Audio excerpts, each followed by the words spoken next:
salah bagi cikgu je. Ustazah korup. Tak apa. Okey, baik. Paling penting Ustazah sudah ada kad untuk menceramah ni. Masya-Allah. Tak salah ni. Okey, macam ni, sebelum saya jumpa dengan Elton, saya adalah pesakit post-stroke. Seawal umur 38 tahun, saya kena stroke. Tak sangka sebabnya darah tinggi. Darah tinggi dan saya tak sedar darah saya tu naik menculat tinggi. Sebab saya aktif masa tu buat kerja, tiba-tiba sahaja tak boleh bergerak, hilang keseimbangan badan dan akhirnya berlaku pendarahan di sebelah kanan menyebabkan anggota kiri saya semua tak berfungsi. So pada masa tersebut saya terlantar pakai pampers, diuruskan oleh suami dan saya pakai minum air susu hidung. Macam itulah, memang tahap yang teruk. Lepas tu dapat 3 bulan MC masa tu.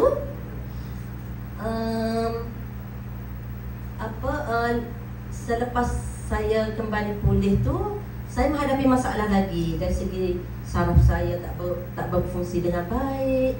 Lepas tu ada lagi renyuk-renyuk bahagian mulut ni ada lagi.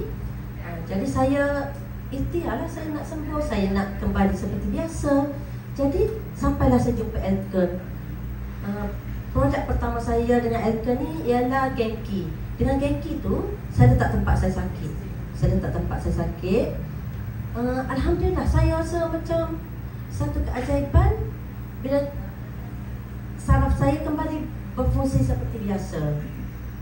Saya dah kalau dulu saya nak naik tangga tu, saya akan perlahan-lahan naik tangga. Jadi orang lain yang belakang semua akan lintas saya. Sekarang ni saya pula lintas orang. Jadi saya rasa gembira. Kalau dulu kenderaan berat ikut kiri macam tu. Tapi sekarang ni saya dah bukan saja berjalan, dah dapat berlari naik tangga. Rasalah keajaiban tu. So saya happy untuk berkongsi dengan semua supaya orang lain pun kembali sihat. Tidak ada penyakit yang tak ada penyelesaian. Ada jalannya, cuma Tuhan suruh kita berikhtiar. Okey, lepas Genki, saya pun datanglah. Saya datang meeting macam ni. Ingat masa tu dia cerita pasal iHydromin. So saya bawa husband saya. Husband datang sini, masing-masing dengarlah pasal hydromin, pasal iHydrogen. Jadi kita dapat kesedarannya baru pula kat situ. Rupanya ada ekstra lagi, kita nak up level kita punya kesihatan dengan kita try pula iHydromin. So saya try, hari-hari try. Saya dapat melihat satu perubahan yang best pada diri saya. Jadi badan makin ringan. Lepas tu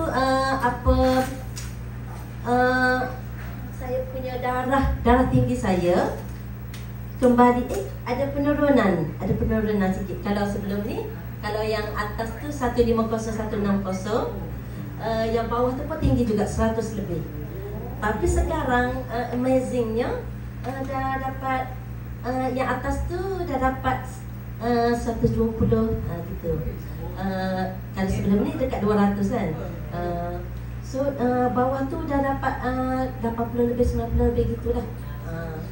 Jadi saya rasa macam gembira lah. Kalau saya makan ubat pun tak sampai macam tu. Tak sampai kata, kenapa ubat ni susah nak turun ni? Hari-hari makan, kenapa susah?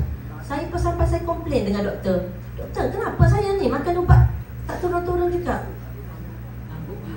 Dia tambah ubat lagi, tambah dos lagi. Allahu Akbar. Tambah dos lagi. Saya tak happy lah macam ni, macam mana tambah racun lagi kat dalam tubuh saya. So, ubat-ubat yang saya makan tu, saya detox dengan iHydromin. So, I detox situ. Saya pun rasa macam tak apa, yang racun-racun dah masuk sebelum ni, okey. iHydromin ada. So, saya rasa macam happy.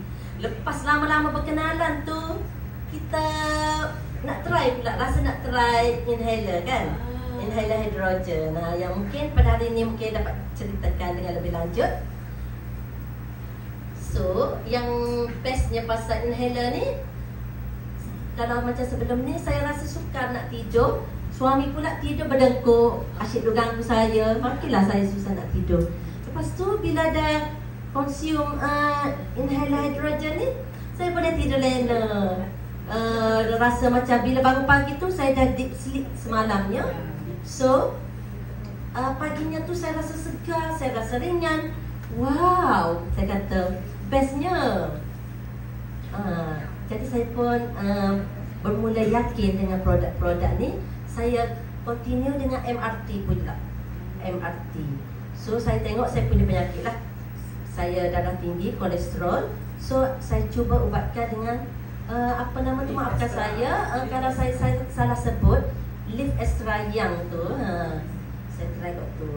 Bila saya dah sihat, saya pun rasa pula nak cantik. Bila sihat, rasa nak cantik, saya try pula El Marino untuk glowing ni, on the way to glowing lah. Nanti lo ni tak jadi nelompak lagi.